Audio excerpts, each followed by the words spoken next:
So I was talking to a friend last night, and we're talking about how to get there. How to get to the point where you can be fulfilled in life, where you can create the emotions that you want to have, where you can generate the type of thoughts that you want to have. And, oh, I was trying really hard to express it in a way that she could understand, but I don't think I made much progress. So today, I'm thinking about it. Little light goes off in my head. So, if you wish to live a fulfilled life, if you wish to create your emotions how you want and to have the type of thoughts that you want, in essence, to build this inner world how you want, there's kind of some steps you got to take. And the very first step is to take all of your attention and to turn it inward and observe. Observation is very vital. Scientists are discovering all kinds of things about this world because they are simply sitting and observing. You guys know the story. Apple fell out of a tree. Somebody observed it. Gravity, right?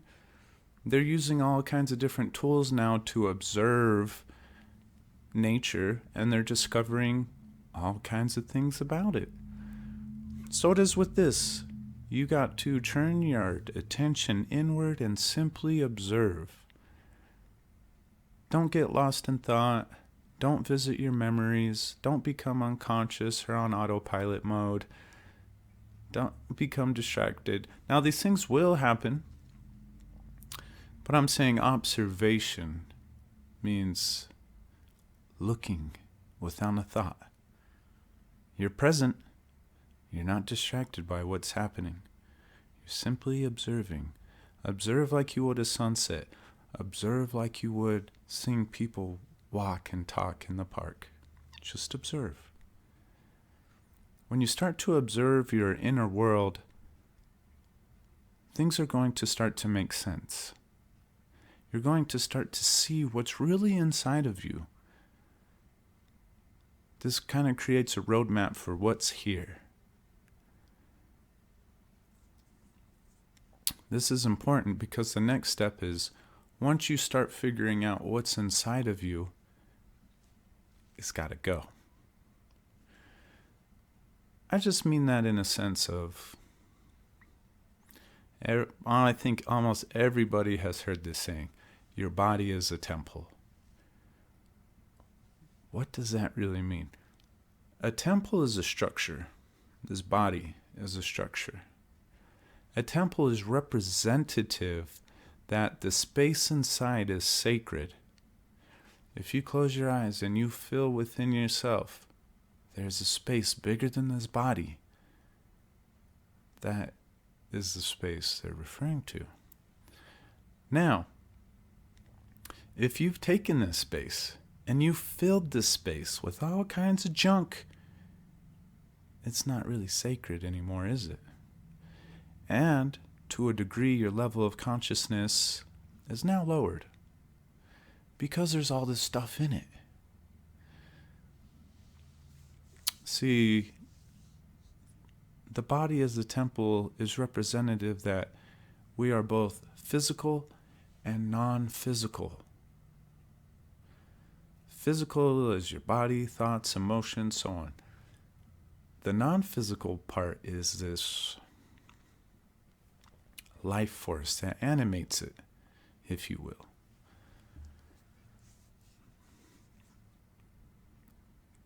So, if we've taken this space within us and we've filled it full of junk, it's got to go.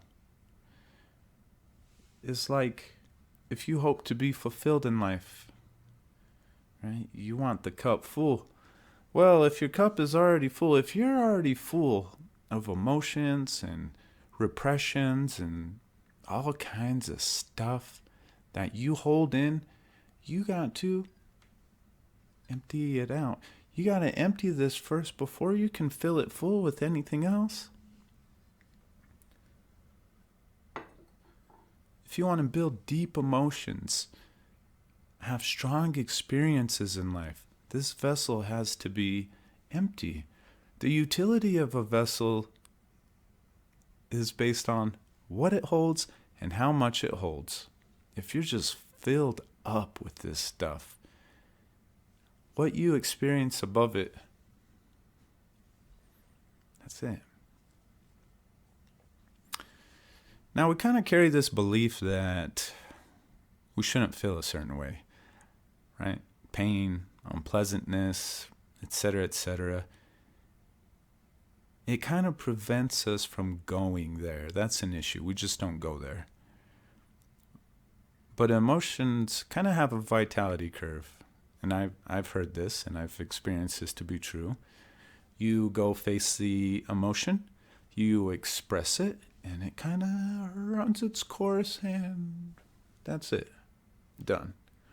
But if you take it and you hold it within, and you don't want to go there, it builds. Now, this is all you get to experience because you're holding on to all this other stuff. Once you start to empty out your vessel, you kind of start to create a peace and space that you never had before. Oh, peaceful. It's like the world starts coming alive, like your vision goes from 720p to 4K ultra high def. Like, it's really like that. Then you can kind of get to learn how to operate this. And that means breaking your identity with the body, the mind, the thoughts, the memories, the emotions, and looking at it as vehicles that are here to serve you. If you view this as vehicles that are here to serve you, the next thing you have to do is learn how to operate the vehicle. So, emotions are created by the body, the limbic system, based on what you believe is happening. The second part to that is who and what you identify as dictates what you see and feel in any given situation. So, identifying as the body, the voice, the memories, all of this physical stuff within you takes away your key. It says, no, now you can't operate it because it is you, and you live purely in reactionary mode. But if you can come to understand that you create your own emotions, you generate your own thoughts. Your inner world is your creation, whether you realize it or not. Now it's different. You can break the identity with these things and now use them to serve you. I'm not saying throw it on the ground, trash it, none of that stuff. I'm saying you will be able to utilize this in such a magnificent way. Identifying with these things it creates a limited possibility for yourself. If you identify as your body shape, your skin color, your culture, your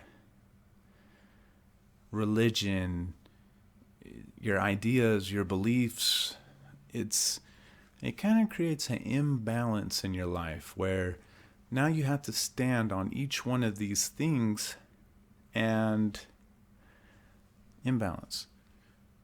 To break your identity with these things doesn't mean that you quit existing. You've always existed. This is ascension. A lot of people call it raising your vibrations, increasing your consciousness, whatever. You're going to be lifting yourself up because you're not going to be weighed down by these limited possibilities. You're going to escape the prison you essentially created for yourself. And I heard it expressed by Sadhguru that you either identify as nothing at all, or you identify as the whole living cosmos and everything in it. Yes, they're both the same. But the point is that it's a singular identity, balance, unshakable. Can't rock the boat. If I know that I'm the same as you, that's it. You are me. Now I can connect with you. If I think I'm the skin color, race, religion, culture, whatever, and you're not that, well, I might like you, but you're not me. So at some point, you'll have to go. That's the division in a short thing. But if you are the living cosmos and everything within it, you're me, I'm you, we're the stars, we're the cosmos. We are life itself. We are the physical and the non-physical. Fused together. When we die, the non-physical part apparently is gone. You see it. The physical part starts to deteriorate. So, you're both, right?